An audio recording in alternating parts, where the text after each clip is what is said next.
ಇನ್ನು ಕೆಲವೇ ಕ್ಷಣಗಳಲ್ಲಿ ಆರಂಭವಾಗಲಿದೆ. ಈ ಅದ್ಧೂರಿ ಕಾರ್ಯಕ್ರಮವನ್ನು ಉದ್ಘಾಟಿಸಲು ಆಗಮಿಸಿರುವ ಹಾಗೂ ಈ ಚಿತ್ರೋತ್ಸವಕ್ಕೆ ಭರವಸೆಯಾಗಿ ನಿಂತು ಎಲ್ಲ ರೀತಿಯ ಸಹಕಾರ ನೀಡಿದ ನಮ್ಮ ರಾಜ್ಯದ ಜನಪ್ರಿಯ ಮುಖ್ಯಮಂತ್ರಿಗಳಾದ ಸನ್ಮಾನ್ಯ ಶ್ರೀ ಸಿದ್ದರಾಮಯ್ಯನವರನ್ನು ಗೌರವಪೂರ್ವಕವಾಗಿ ಸ್ವಾಗತಿಸುತ್ತೇನೆ.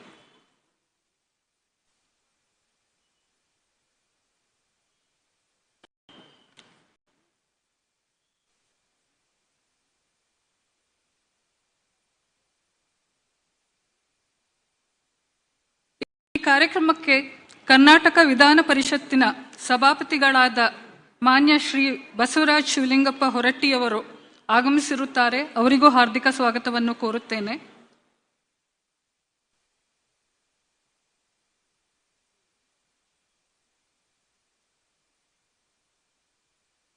ಈ ಕಾರ್ಯಕ್ರಮದ ಅಧ್ಯಕ್ಷತೆ ವಹಿಸಿರುವ ಶಿವಾಜಿನಗರ್ ವಿಧಾನಸಭಾ ಕ್ಷೇತ್ರದ ಶಾಸಕರಾದ ಮಾನ್ಯ ಶ್ರೀ ರಿಜ್ವಾನ್ ಅರ್ಷದ್ ಅವರಿಗೂ ಸ್ವಾಗತ ಕೋರುತ್ತೇನೆ.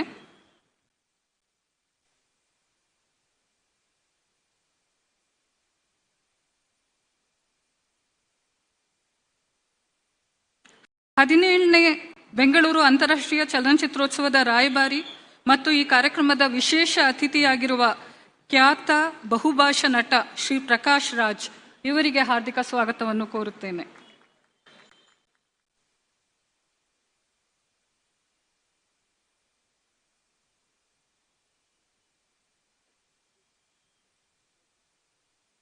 ಖ್ಯಾತ ಯುವ ನಟಿ ರುಕ್ಮಿಣಿ ವಸಂತ್ ಅವರು ನಮ್ಮೊಡನೆ ಇದ್ದಾರೆ. ಅವರಿಗೂ ಸಹ ಆತ್ಮೀಯ ಸ್ವಾಗತವನ್ನು ಕೋರುತ್ತೇನೆ.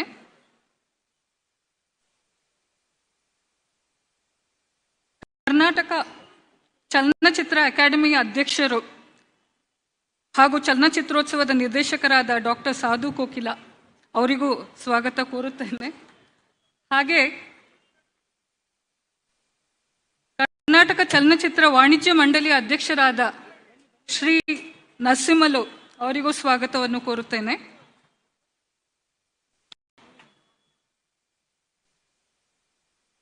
ನಮ್ಮೊಡನೆ ಸರ್ಕಾರದ ಮುಖ್ಯ ಕಾರ್ಯದರ್ಶಿಗಳಾದ ಡಾಕ್ಟರ್ ಶಾಲಿನಿ ರಜನೀಶ್ ಮೇಡಮ್ ಅವರು ಆಗಮಿಸಿರುತ್ತಾರೆ. ಅವರಿಗೂ ಹಾರ್ದಿಕ ಸ್ವಾಗತವನ್ನು ಕೋರುತ್ತೇನೆ.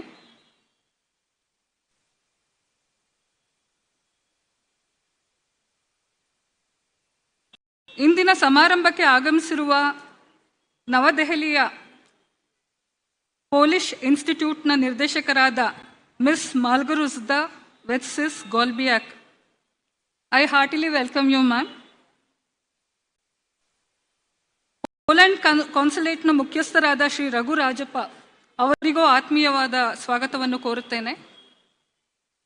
ಇಲ್ಲಿ ನೆರೆದಿರುವ ಎಲ್ಲ ಚಿತ್ರರಂಗದ ಗಣ್ಯರಿಗೆ, ಕಲಾವಿದರಿಗೆ, ಚಲನಚಿತ್ರೋತ್ಸವದ ಸಂಘಟನಾ ಸಮಿತಿಯ ಸದಸ್ಯರಿಗೆ, ಎಲ್ಲ ಜೂರಿ ಮೆಂಬರ್ಸ್ಗಳಿಗೆ, ಆಯ್ಕೆ ಸಲಹಾ ಸಮಿತಿಯ ಸದಸ್ಯರಿಗೆ, ಚಿತ್ರೋತ್ಸವದಲ್ಲಿ ಕಾರ್ಯನಿರ್ವಹಿಸುತ್ತಿರುವ ಎಲ್ಲ ಅಧಿಕಾರಿ ಸಿಬ್ಬಂದಿ ವರ್ಗದವರಿಗೆ, ಮಾಧ್ಯಮ ಮಿತ್ರರಿಗೆ ಹಾಗೂ ಆಯುಕ್ತರಾದ ಶ್ರೀ ಹೇಮಂತ್ ನಿಂಬಳ್ಕರ್ ಅವರಿಗೆ ಎಲ್ಲರಿಗೂ ಅಷ್ಟೇ ಹೃದಯಪೂರ್ವಕವಾಗಿ ಸ್ವಾಗತವನ್ನು ಕೋರುತ್ತೇನೆ. ಈ ಅಂತಾರಾಷ್ಟ್ರೀಯ ಚಲನಚಿತ್ರೋತ್ಸವವನ್ನು ಪ್ರತಿ ವರ್ಷವೂ ಅಷ್ಟೇ ಅರ್ಥಪೂರ್ಣವಾದ ಧ್ಯೇಯ ವಾಕ್ಯದ ಮೂಲಕ ನಡೆಸುವುದು ವೈಶಿಷ್ಟ್ಯವಾಗಿದೆ. ಈ ಬಾರಿ ಸನ್ಮಾನ್ಯ ಮುಖ್ಯಮಂತ್ರಿಗಳ ಆಶಯದಂತೆ ರಾಷ್ಟ್ರ GS ಶಿವರುದ್ರಪ್ಪನವರ ಪ್ರಸಿದ್ಧ ಗೀತೆ ಆಗಿರುವ ಸ್ತ್ರೀ ಎಂದರೆ ಅಷ್ಟೇ ಸಾಕೆ ಎಂಬ ಸಾಲಿನೊಂದಿಗೆ ಸ್ತ್ರೀ ಸಂವೇದನೆ ಸಮಾನತೆಯ ದನಿ ಎಂಬ ಧ್ಯೇಯ ವಾಕ್ಯದೊಂದಿಗೆ ಆಚರಿಸಲಾಗುತ್ತಿದೆ. ಈ ಫಿಲಂ ಫೆಸ್ಟಿವಲ್ನಲ್ಲಿ ಸುಮಾರು 60 ಉತ್ತಮ ಚಲನಚಿತ್ರಗಳನ್ನು ಮಹಿಳೆಯರೇ ನಿರ್ದೇಶಿಸಿರುವುದು ವಿಶೇಷವಾಗಿದೆ. ಅದಲ್ಲದೆ ಜಗತ್ತಿನ 70 ದೇಶಗಳ ಸುಮಾರು 240 ಅತ್ಯುತ್ತಮ ಚಲನಚಿತ್ರಗಳು ಪ್ರದರ್ಶನವಾಗಲಿದ್ದು, ಈ ಚಿತ್ರಗಳು ಆಯಾ ದೇಶದ ಸಮಕಾಲೀನ ಸ್ಥಿತಿ, ಗತಿ, ಜೀವನ ಮತ್ತು ಸಂಸ್ಕೃತಿಯನ್ನು ಬಿಂಬಿಸಲು ವಿಶ್ವದ ಪ್ರತಿಷ್ಠಿತ ಚಲನಚಿತ್ರೋತ್ಸವಗಳಲ್ಲಿ ಪಾಲ್ಗೊಂಡು ಪ್ರಶಸ್ತಿ ಪಡೆದಿರುವ ಸುಮಾರು 100ಕ್ಕೂ ಹೆಚ್ಚು ಅತ್ಯುತ್ತಮ ಪ್ರದರ್ಶನಗೊಳ್ಳುತ್ತಿರುವುದು ಹೆಮ್ಮೆಯ ವಿಷಯವಾಗಿದೆ.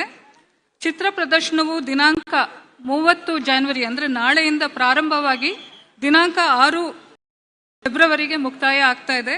ಈ ಚಿತ್ರೋತ್ಸವದಲ್ಲಿ ಎಲ್ಲರೂ ಪಾಲ್ಗೊಳ್ಳುವಂತೆ ಕೋರುತ್ತಾ ನನ್ನ ಮಾತನ್ನು ಮುಗಿಸುತ್ತೇನೆ. ಜೈ ಹಿಂದ್, ಜೈ ಕರ್ನಾಟಕ. ಎಲ್ಲ ಅತಿಥಿಗಳನ್ನು ಕೂಡ ಸ್ವಾಗತ ಮಾಡಿದಂತಹ ಶ್ರೀಮತಿ ಬಿ ಕಾವೇರಿ ಹೃತ್ಪೂರ್ವಕವಾದಂತಹ ಸಂದರ್ಭದಲ್ಲಿ ನಾನು ಕೋರ್ತೀನಿ. ಇದೀಗ ನಿರ್ದೇಶಕರಾಗಿ, ಸಂಗೀತ ನಿರ್ದೇಶಕರಾಗಿ, ನಟರಾಗಿ, ಕಾಮಿಡಿ ಮಹಾರಾಜ್ ಅಂತಾನೆ ಬೆಳ್ಳಿತೆರೆಯಲ್ಲಿ ಹೆಸರು ತಗೊಂಡ್ರು ಕೂಡ ಕರ್ನಾಟಕ ಚಲನಚಿತ್ರ ಅಕಾಡೆಮಿಯ ಅಧ್ಯಕ್ಷರಾಗಿ ಕೆಲಸ ನಿರ್ವಹಿಸಿಕೊಂಡು ಎಲ್ಲರನ್ನು ಕೂಡ ಒಗ್ಗೂಡಿಸಿಕೊಂಡು ಹೋಗುವಂತಹ ಒಂದು ಪ್ರಯತ್ನವನ್ನ ಅತ್ಯದ್ಭುತವಾಗಿ ಮಾಡ್ತಾ ಇದ್ದಾರೆ ಡಾಕ್ಟರ್ ಸಾಧು ಕೋಕಿಲಾ ಸರ್. ಪ್ರಾಸ್ತಾವಿಕ ನುಡಿಯನ್ನ ಆಡಬೇಕು ಅಂತ ಕೇಳ್ಕೊಳ್ತೀನಿ. ಚಪ್ಪಾಳೆಯ ಮೂಲಕ ಸ್ವಾಗತ ಮಾಡೋಣ ಡಾಕ್ಟರ್ ಸಾಧು.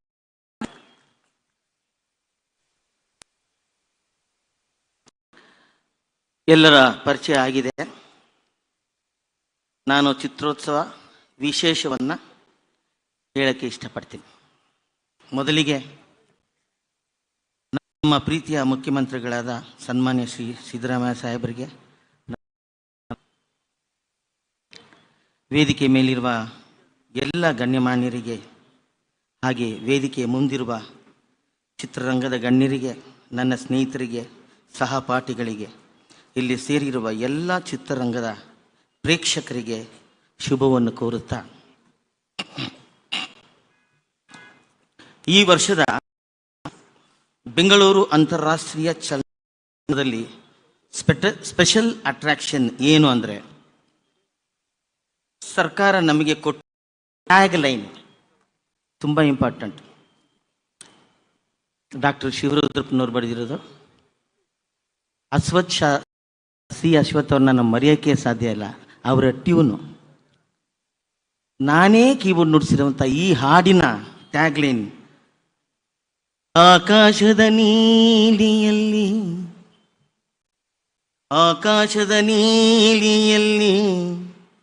ಚಂದ್ರೆ ತೊಟ್ಟಿಲಲ್ಲಿ ಬೆಳಕಾನಿಟ್ಟು ತೂಗಿದಾಕೆ, ಬೆಳಕಾನಿಟ್ಟು ತೂಗಿದಾಕೆ, ನಿನಗೆ ಬೇರೆ ಹೆಸರು ಬೇಕೆ, ನಿನಗೆ ಬೇರೆ ಹೆಸರು ಬೇಕೆ, ಸ್ತ್ರೀ ಅಷ್ಟೇ ಸಾಕೆ, ಸ್ತ್ರೀ ಅಂದರೆ ಅಷ್ಟೇ ಸಾಕೆ. ಈ ಆಶಯದ ಸ್ಫೂರ್ತಿ ಇರುವ 65 ದೇಶಗಳ 250 ಚಿತ್ರಗಳು ನಮ್ಮ ಚಿತ್ರೋತ್ಸವದಲ್ಲಿ ಸ್ಪರ್ಧಾ ವಿಭಾಗಗಳನ್ನು ಸೇರಿ ಪಾಲ್ಗೊಳ್ಳಿದೆ. ಇಡೀ ಭಾರತದಲ್ಲಿ ಇಷ್ಟು ಸಂಖ್ಯೆಯ ಫ್ಯೂಚರ್ ಲೆಂತ್ ಫಿಲ್ಮ್ಸ್ಗಳನ್ನು ಪ್ರೋಗ್ರಾಮ್ ಮಾಡಿರುವ ಚಿತ್ರೋತ್ಸವ ಇನ್ನೊಂದಿಲ್ಲ. ಇದಕ್ಕೆ ಚಪ್ಪಾಳೆ ಬರಲೇಬೇಕು. ನಾವು ಪ್ರಸ್ತುತಪಡ್ತಾ ಇದ್ದೀವಿ. ಈ ಬಾರಿ ಪ್ರತಿಷ್ಠಿತ ಅಂತಾರಾಷ್ಟ್ರೀಯ ಚಿತ್ರೋತ್ಸವದಲ್ಲಿ ಪ್ರಶಸ್ತಿ ಪಡೆದ, ಮಾನ್ಯತೆ ಪಡೆದ ಸುಮಾರು 150ಕ್ಕೂ ಹೆಚ್ಚು ಚಿತ್ರಗಳು ಪ್ರದರ್ಶನದಲ್ಲಿರುವುದು ಹೆಮ್ಮೆಯ ಸಂಗತಿ. ಮತ್ತೊಂದು ವಿಷಯ ಏನಂದ್ರೆ, ಈ ಬಾರಿ ದೇಶ ವಿದೇಶದ 65ಕ್ಕೂ ಹೆಚ್ಚು ಮಹಿಳಾ ನಿರ್ದೇಶಕರು ಮಹತ್ವದ ಸಮಕಾಲೀನ ಚಲನಚಿತ್ರಗಳು ನಮ್ಮ ಚಿತ್ರೋತ್ಸವದಲ್ಲಿ ಭಾಗವಹಿಸಿದೆ. ಇದಕ್ಕೂ ಚಪ್ಪಾಳೆ ಬರಲೇಬೇಕು. ಮೊದಲ ಬಾರಿಗೆ ಚಲನಚಿತ್ರ ತಂಡಗಳಿಗೆ ಚಿತ್ರರಂಗ ಇತಿಹಾಸವನ್ನು ಬಿಂಬಿಸುವಂತಹ ಸಲಾಗಿದೆ. ಅಲ್ಲಿ ಜಾಗ ಕಡಿಮೆ ಇರೋದ್ರಿಂದ ಸೆಲೆಕ್ಟ್ ಮಾಡ್ಕೊಂಡಿದ್ದೀವಿ. ಅನ್ಯತಾ ಭಾವಿಸದೆ ನಮ್ಮನ್ನ ಆಶೀರ್ವದಿಸಿ. ನಮ್ಮ ಚಿತ್ರೋತ್ಸವದ ಹೊಸ ಕಾರ್ಯಕ್ರಮಗಳು ಲೂಲು ಮಾಲ್ನ ಆವರಣದಲ್ಲಿ ಸೇರಿ ಪ್ರತಿದಿನ ಸಂಜೆ 7 ಗಂಟೆಗೆ ಓಪನ್ ಏರ್ ಫಿಲಿಮ್ಸ್ ಕೆಳಗೆ ಕೂತ್ಕೊಂಡು ನೋಡೋರು ನೋಡ್ಬೋದು, ಅಲ್ಲಿ ಮಣ್ಣ ಕೂತ್ಕೊಂಡು ನೋಡೋರು ನೋಡ್ಬೋದು, ಆ ಸಿನಿಮಾಗಳನ್ನ ನೋಡ್ಬೋದು. ಎಲ್ಲ ಚಿತ್ರ ಪ್ರೇಮಿಗಳು, ಸಾರ್ವಜನಿಕರು ಕೂಡ ಇದನ್ನು ವೀಕ್ಷಿಸ್ಬೋದು. ಸ್ಪೆಷಲ್ ಆಗಿ ನಮ್ಮ ನಿಂಬಾಳ್ಕರ್ ಸಾಹೇಬರು ಆಯೋಜಿಸಿರುವ ಶೋಲೆ ಬೈಕ್ ಇದೆ. ಶೋಲೆಯಲ್ಲಿ ಉಪಯೋಗಿಸಿದ ಬೈಕು ನಾವಲ್ಲಿ ಸಾರ್ವಜನಿಕ ನೋಡೋಕ್ಕೆ ಇಟ್ಟಿದ್ವಿ. ಅದೊಂದು ಆಕರ್ಷಣೀಯ. ದಯವಿಟ್ಟು ಆವಾಗ ಯೂಸ್ ಮಾಡಿದಂಥ ಶೋಲೆ ಬೈಕ್ ನಿಮಗೆ ನೆನಪಿರುತ್ತೆ, ಬಂದು ನೀವು ಅದನ್ನು ನೋಡ್ಬೋದು. ಮೆಜೆಸ್ಟಿಕ್ಕಿಂದ ಸುಮಾರು ಬಸ್ಗಳು ಲೂಲು ಮಾತ್ರ ಸ್ಟಾಪ್ ಇದೆ. ಮತ್ತು ಮೆಟ್ರೋ ಸ್ಟೇಷನ್ ಇದೆ, ಅಲ್ಲಿ ಯಾವುದು ನಮ್ಮ ಕ್ರಾಂತಿವೀರ ಅವರ ಮೆಟ್ರೋ ಸ್ಟೇಷನ್ ಕೂಡ ಇದೆ. ಆಮೇಲೆ ಮಾಲಿಗೆ ಬರೋದಕ್ಕೆ ಕೆಲವು 3-4 ಗಾಡಿಗಳನ್ನ ಕೂಡ ಪ್ಲಾಟ್ಫಾರ್ಮ್ ಇದರ ಅನುಷ್ಠಾನದ ಕೆಲಸಕ್ಕೆ ಸರ್ಕಾರ ಇದೆ. ನಮ್ಮ ಅಕಾಡೆಮಿ ಆವರಣದಲ್ಲಿ ಒಂದು ಬೃಹತ್ ಕಮರ್ಷಿಯಲ್ ಫಿಲ್ಮ್ ಕಾಂಪ್ಲೆಕ್ಸ್ನ ಕಟ್ಟಬೇಕು ಅಂತ ಇದೆ. ಅದಕ್ಕೂ ಕೂಡ ಸರ್ಕಾರ ಚಾಲನೆ ಕೊಟ್ಟಿದೆ. ಅದಕ್ಕೆ ನಮ್ಮ ಸರ್ಕಾರಕ್ಕೆ ನಾವು ಧನ್ಯವಾದಗಳನ್ನ ಅರ್ಪಿಸ್ತಾ ಇದ್ದೀವಿ ಜೋರಾದ ಚಪ್ಪಾಳೆಯೊಂದಿಗೆ.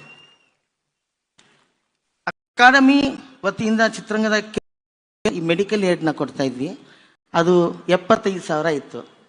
ಸರ್ಕಾರಕ್ಕೆ ನಾವು ಮನವಿ ಮಾಡಿದ್ವಿ, ಸ್ವಲ್ಪ ಈ ಹಾರ್ಟ್ ಪ್ರಾಬ್ಲಮ್ ಅಥವಾ ಕಿಡ್ನಿ ಪ್ರಾಬ್ಲಮ್ ಇರೋರಿಗೆ ಈ 75,000 ಸಾಲಲ್ಲ ಅಂತ ಸರ್ಕಾರಕ್ಕೆ ಮನವಿ ಮಾಡಿದಾಗ ಏಕದಮ್ ಅದನ್ನು 1.5 ಲಕ್ಷಕ್ಕೆ ಭರ್ತಿ ಮಾಡಿದ್ದಾರೆ. ಈಗ ಎಲ್ರಿಗೂ ಆ 1.5 ಲಕ್ಷ ನಮ್ಮ ಸರ್ಕಾರದಿಂದ ಸಿಗುತ್ತೆ. ಇದು ನಿಜ ನಮ್ಮ ಶ್ಲಾಘನೀಯ ವಿಷಯ. ಜೊತೆಗೆ ಈ KTV ಮತ್ತು ಸಂಗೀತಗಾರರ ಒಂದು ಸಂಘಗಳು ಕೂಡ ಇದೆ, ಅದನ್ನು ಕೂಡ ಇದನ್ನು ಸೇರಿಸ್ಬೇಕು ಅಂತ ನಾನು ಕೇಳ್ಕೊಂಡಿದ್ದೆ. ಕನ್ನಡ ಚಲನಚಿತ್ರ 100 ಸಿನಿಮಾಗಳು ವರ್ಷಕ್ಕೆ ರೆಡಿ ಆಗತ್ತೆ. ಇದಕ್ಕೆ ನಾವು 10-15 ಕಡೆ ಪರ್ಮಿಷನ್ಗೆ ಓಡಾಡೋದಿದೆ. ಅದನ್ನು ಒಂದೇ ಸಲ ಏನದು ಸಿಂಗಲ್ ವಿಂಡೋ ಅಂತ ಹೇಳ್ತಾರೆ, ಇದನ್ನು ದೃಷ್ಟಿನ ಇಟ್ಕೊಂಡು ಸರ್ಕಾರ ಒಂದೇ ಜಾಗದಲ್ಲಿ ನಮ್ಮ ಚಿತ್ರರಂಗಕ್ಕೆ ಪರ್ಮಿಷನ್ ಸಿಗೋ ಥರ ಮಾಡಿದ್ರೆ ಎಲ್ರಿಗೂ ತುಂಬ ಒಳ್ಳೆಯದಾಗತ್ತೆ, ಪ್ರೊಡ್ಯೂಸರ್ಗೆ ದುಡ್ಡು ಉಳಿಯುತ್ತೆ, ಬೇಗ ಆಗತ್ತೆ ಅಂತ ನಾನು ಸರ್ಕಾರಕ್ಕೆ ಮನವಿ ಮಾಡ್ತಾ ಇದ್ದೀನಿ. ಪ್ರಭಾಕರ್ ಸರ್ ಆಗಲೇ ಬರ್ಕೊತಾ ಇದ್ದಾರೆ. Thank you sir. ಇನ್ನೂ ಒಂದು 2-3 ಬೇಡಿಕೆಗಳಿದೆ, ಅದನ್ನು ನಾನು ಸರ್ಕಾರಕ್ಕೆ ಜೊತೆಲಿ ಇದ್ದು ನಾನು ಕೊಡ್ತೀನಿ. ಮತ್ತೊಮ್ಮೆ ಎಲ್ಲರಿಗೂ ಶುಭಾಶಯಗಳನ್ನು ತಿಳಿಸುತ್ತಾ, ನಾಳೆಯಿಂದ ಲೂಲು ಮಾಲ್ ಕರ್ನಾಟಕ ಚಲನಚಿತ್ರ ಕಲಾವಿದರ ಸಂಘ ಸುಚಿತ್ರ ಫಿಲ್ಮ್ ಸೊಸೈಟಿಯಲ್ಲಿ ನಡೆಯಲಿರುವ ಬೆಂಗಳೂರು ಅಂತಾರಾಷ್ಟ್ರೀಯ ಚಲನಚಿತ್ರೋತ್ಸವಕ್ಕೆ ಎಲ್ಲರೂ ಬನ್ನಿ. ವಾಸ್ತವಿಕ ನುಡಿಯನ್ನ ನಿಮ್ಮ ಮುಂದೆ ಇಟ್ಟಂತಹ ಡಾಕ್ಟರ್ ಸಾಧು ಕೋಕಿಲ ಸರ್ ಅವ್ರಿಗೆ ಧನ್ಯವಾದಗಳು. Thank you so much. ಇದೀಗ ಕಲಾತ್ಮಕ ನಿರ್ದೇಶಕರಾದಂತಹ ಶ್ರೀ ಮುರಳಿ PB ಅವರು ಕುರಿತಾದಂತಹ ವರದಿಯನ್ನ ನಿಮ್ಮ ಮುಂದೆ ಮಂಡಿಸಲಿದ್ದಾರೆ. ಚಪ್ಪಾಳೆಯ ಮೂಲಕ ಅವರನ್ನ ಸ್ವಾಗತಿಸೋಣ. ಎಲ್ಲರಿಗೂ ನಮಸ್ಕಾರ. ಬೆಂಗಳೂರು ಅಂತಾರಾಷ್ಟ್ರೀಯ ಚಲನಚಿತ್ರೋತ್ಸವವನ್ನು ಯಶಸ್ವಿಯಾಗಿ ಸಂಘಟಿಸಲು ಅವಕಾಶ ನೀಡಿದಂತಹ ಸನ್ಮಾನ್ಯ ಮುಖ್ಯಮಂತ್ರಿಗಳಿಗೆ ಹೃದಯಪೂರ್ವಕ ಧನ್ಯವಾದಗಳನ್ನು ಅರ್ಪಿಸ್ತೇವೆ. ಹಾಗೆಯೇ ಸಂಪೂರ್ಣ ಸಹಕಾರ ನೀಡಿದಂತಹ ಕರ್ನಾಟಕ ಚಲನಚಿತ್ರ ಅಕಾಡೆಮಿಯ ಅಧ್ಯಕ್ಷರಾದಂತಹ ಹೇಮಂತ್ ನಿಂಬಾಳ್ಕರ್ ಅವರಿಗೂ ಕೂಡ ಮನಪೂರ್ವಕ ಧನ್ಯವಾದಗಳನ್ನು ಅರ್ಪಿಸ್ತೇವೆ. ಚಿತ್ರೋತ್ಸವದ ಕಲಾತ್ಮಕ ತಂಡದ ಸದಸ್ಯರೆಲ್ಲರೂ ಕೂಡ ಪ್ರತಿದಿನವೂ ಅತ್ಯಂತ ಜವಾಬ್ದಾರಿಯಿಂದ ಕಾರ್ಯನಿರ್ವಹಿಸಿದ್ದಾರೆ. ಈ ಬಾರಿ ವಿಶೇಷ ಏನಂತ ಹೇಳಿದ್ರೆ, ಅತ್ಯುತ್ತಮ ಸಮಕಾಲೀನ ಚಲನಚಿತ್ರಗಳ ಜೊತೆ ಕ್ಲಾಸಿಕ್ ಕನ್ನಡ ಚಲನಚಿತ್ರಗಳ ಹಾಗೂ ದೇಶದ ಬೇರೆ ಬೇರೆ ಭಾಷೆಗಳ ಅತ್ಯುತ್ತಮ ಚಲನಚಿತ್ರಗಳನ್ನು ಕೂಡ ನಾವು 4K ಫಾರ್ಮ್ಯಾಟ್ನಲ್ಲಿ, DCP ಫಾರ್ಮ್ಯಾಟ್ನಲ್ಲಿ ಉತ್ತಮವಾದಂಥ ಪ್ರಿಂಟ್ ಮೂಲಕ ತೋರಿಸ್ತಾ ಇದ್ದೇವೆ. ಅದರಲ್ಲಿ ಡಾಕ್ಟರ್ ರಾಜ್ಕುಮಾರ್ ಅಭಿನಯಿಸಿರ್ತಕ್ಕಂತಹ 5 ಮಹತ್ವದ ಚಲನಚಿತ್ರಗಳನ್ನು 4K ರೆಸೊಲ್ಯೂಷನ್ನಲ್ಲಿ ಮೊದಲ ಬಾರಿಗೆ ನಮ್ಮ ದೇಶದಲ್ಲಿ ಪ್ರದರ್ಶನ ಮಾಡ್ತಿದ್ದೇವೆ. ಹಾಗೆಯೇ ಪುಟ್ಟಣ್ಣ ಕಣಗಾಲ್ ಅವರು ನಿರ್ದೇಶನ ಮಾಡಿರ್ತಕ್ಕಂಥ ಚಲನಚಿತ್ರ ಹಾಗೂ ಸಿದ್ಧಲಿಂಗ ಅವರು ನಿರ್ದೇಶನ ಮಾಡಿರ್ತಕ್ಕಂಥ ಚಲನಚಿತ್ರಗಳನ್ನು ನಾವು ಪ್ರದರ್ಶನ ಮಾಡ್ತಿದ್ದೇವೆ. ಅದರ ಜೊತೆಗೆ ಕನ್ನಡ ಚಿತ್ರರಂಗದಲ್ಲಿ 50 ವರ್ಷ ಸಾರ್ಥಕ ಸೇವೆಯನ್ನು ಸಲ್ಲಿಸಿರುವಂತಹ, ಕೊಡುಗೆ ನೀಡಿರ್ತಕ್ಕಂತಹ ಗಣ್ಯನನ್ನು ಕೂಡ ನಾವು ಚಲನಚಿತ್ರಗಳ ಪ್ರದರ್ಶನ ಮಾಡೋದ್ರ ಮೂಲಕ ಸ್ಮರಿಸ್ತಿದ್ದೇವೆ, ನೆನಪಿಸ್ಕೊಳ್ತಿದ್ದೇವೆ. ಅವರ ಚಲನಚಿತ್ರಗಳ ಜೊತೆ ನಾವು ಸಂಭ್ರಮಿಸಿದ್ದೇವೆ. ಅದರಲ್ಲಿ ಪಾರ್ವತಮ್ಮ ರಾಜ್ಕುಮಾರ್ ಅವರು ನಿರ್ಮಾಪಕಿಯಾಗಿ 2025ಕ್ಕೆ 50 ವರ್ಷಗಳನ್ನು ಪೂರೈಸಿದರು. ಅವರನ್ನು ಕೂಡ ನೆನಪಿಸ್ಕೊಳ್ತಿದ್ದೇವೆ ಚಲನಚಿತ್ರಗಳನ್ನ ಪ್ರದರ್ಶನ ಮಾಡೋದ್ರ ಮೂಲಕ. ಹಾಗೆಯೇ ಛಾಯಾಗ್ರಾಹಕರಾದಂತಹ S. ರಾಮಚಂದ್ರ ಇವರುಗಳನ್ನು ಕೂಡ ಅವರ ಅತ್ಯುತ್ತಮ ಆಯ್ದ ಚಲನಚಿತ್ರಗಳನ್ನು, ಅದು ಕೂಡ 2K ರೆಸ್ಟೋರ್ ಆಗಿರ್ತಕ್ಕಂಥ ಚಲನಚಿತ್ರಗಳನ್ನು ಪ್ರದರ್ಶನ ಮಾಡೋದ್ರ ಮೂಲಕ ನಾವು ಈ ಒಂದು 50 ವರ್ಷಗಳ ಅವರ ಸಿನಿಮಾ ಯಾನವನ್ನು ಸಂಭ್ರಮಿಸಿದ್ದೇವೆ. ಈ ಒಂದು ಮಾತಿದೆ ನಮ್ಮಲ್ಲಿ, ಹೊಸ ಚಿಗುರು ಹಳೆಬೇರು ಕೂಡಿಲರು ಮರ ಸೊಬಗು ಅಂತ. ಹಾಗೆಯೇ ಈ ಒಂದು ಹೊಸ ಚಲನಚಿತ್ರಗಳು ಹಾಗೆಯೇ ಹಳೆಯ ಕ್ಲಾಸಿಕ್ ಚಲನಚಿತ್ರಗಳು ಇವೆಲ್ಲವೂ ಕೂಡ ಸಹೃದಯ ಪ್ರೇಕ್ಷಕರಿಗೆ, ಸಹೃದಯ ಚಲನಚಿತ್ರರಂಗದ ನಮ್ಮ ನೆಚ್ಚಿನ ಚಿತ್ರಕರ್ಮಿ ಚಲನಚಿತ್ರೋತ್ಸವ ಒಂದು ಸಾಂಸ್ಕೃತಿಕ ಹಬ್ಬವಾಗಿ, ಸಿನಿಮಾ ಹಬ್ಬವಾಗಿ. ಧನ್ಯವಾದಗಳು ಶ್ರೀ ಮುರಳಿ PB ಅವರಿಗೆ. ಇದೀಗ ದೀಪವನ್ನ ಬೆಳಗಿಸುತ್ರಿ ಸಿದ್ದರಾಮಯ್ಯ ಸರ್, ಹಾಗೇನೆ ಎಲ್ಲ ಗಣ್ಯರು ಕೂಡ ದೀಪ ಬೆಳಗಿಸುವಲ್ಲಿ ಕೈ ಜೋಡಿಸಬೇಕು ಅಂತ ನಾನು ಕೇಳ್ಕೊಳ್ತೀನಿ. ಇವತ್ತಿನ ದೀಪದ ನೆರವು ಕುಮಾರ್ ಇಡೀ ಭಾರತ ಚಿತ್ರೋದ್ಯಮದಲ್ಲಿ ದೊಡ್ಡ ಮಟ್ಟದಲ್ಲೇನೆ ಫೇಮಸ್ ಆಗ್ತಾ ಇರುವಂಥವ್ರು. ಇದೀಗ ದೀಪ ಬೆಳಗುವುದರ ಮುನ್ನ ದೀಪ ಬೆಳಗುವ ಉದ್ಘಾಟನೆ. ಶುಭಂ ಕರೋತಿ ಕಲ್ಯಾಣಂ ಆರೋಗ್ಯಂ ಧನ ಸಂಪದ ಶತ್ರು ಬುದ್ಧಿ ವಿನಾಶಾಯ ದೀಪರ್ಜ್ಯೋತಿ ನಮೋಸ್ತುತೆ ಅಂತ ಹೇಳ್ತಾ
ದೀಪ ಬೆಳಗುವ ಮೂಲಕ ಕಾರ್ಯಕ್ರಮಕ್ಕೆ ಚಾಲನೆ ಸಿಕ್ಕಿದೆ. 17ನೇ ಬೆಂಗಳೂರು ಅಂತಾರಾಷ್ಟ್ರೀಯ ಚಿತ್ರೋತ್ಸವದ ಉದ್ಘಾಟನಾ ಸಮಾರಂಭ ಮುಂದೆ ನೆರವೇರಿದೆ.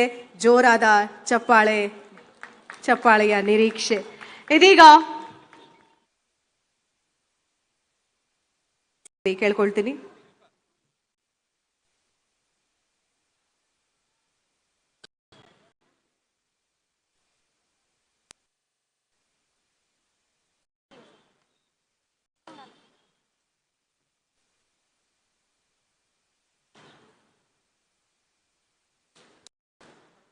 ಚಿತ್ರೋತ್ಸವದ ಕೈಪಿಡಿಯನ್ನ ನಿಮ್ಮ ಮುಂದೆ ಪ್ರಸ್ತುತಪಡಿಸಲಾಗ್ತಾ ಇದೆ. ಉದ್ಘಾಟನೆಯ ಸಂದರ್ಭದಲ್ಲಿ ಕೈಪಿಡಿಯನ್ನ ನಿಮ್ಮ ಮುಂದೆ ಇಡಲಾಗ್ತಾ ಇದೆ.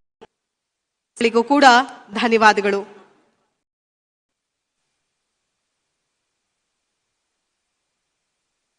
ಈಗ ಚಿತ್ರ ನಟಿಯಾದಂತಹ ರುಕ್ಮಿಣಿ ವಸಂತ ಅವರು ಈ ಒಂದು ಕಾರ್ಯಕ್ರಮದ ಸ್ಟಾರ್ ಅಟ್ರಾಕ್ಷನ್. ಒಂದೆರಡು ಮಾತುಗಳನ್ನ ಆಡ್ಬೇಕು ಅಂತ ಕೇಳ್ಕೊಳ್ತೀನಿ. ಚಪ್ಪಾಳೆ ಹೊಡಿಲಿಲ್ಲ ಅಂದ್ರೆ ಅವ್ರು ಮಾತಾಡಲ್ವಂತೆ.